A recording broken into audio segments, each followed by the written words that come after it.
par rapport aux causes, on a parlé de facteurs exogènes et endogènes.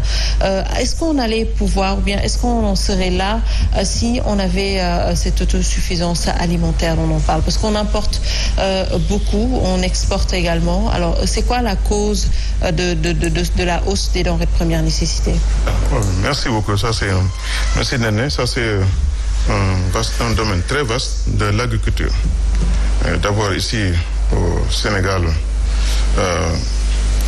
ce que c'est que l'agriculture, d'abord, comme aux États-Unis, moi j'ai étudié là-bas, et au Japon, et ce que c'est l'agriculture, c'est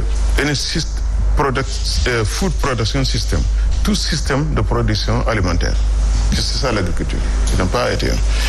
Et maintenant, ce qui se passe au Sénégal, c'est un système un peu archaïque qui est là. Ah bon? Et d'ailleurs archaïque d'ailleurs.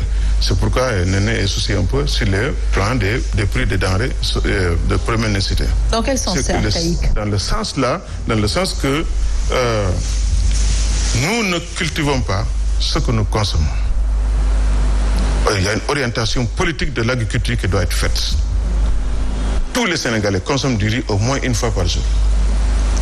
Et on ne cultive que de vastes kilomètres ou bien des hectares ou bien des milliers d'hectares sur l'arachide seulement. Donc, il y a deux genres de cultures. Nous, les agronomes, on dit il y a les cultures spéculatives et il y a les cultures de substitution. On vit avec ça. Et il y a les cultures spéculatives qui te rapportent de l'argent.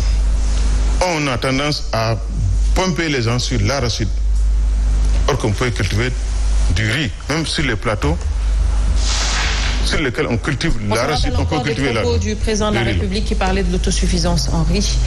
Voilà. Autosuffisance de riz, moi j'ai vu, on parle d'autosuffisance en riz, mais il n'y a pas d'abord d'autosuffisance en riz au Sénégal. Je vois ce qu'on importe en riz, ce que la Thaïlande nous donne en riz et ce qui va là-bas en centaines de milliards ou bien de milliers de milliards.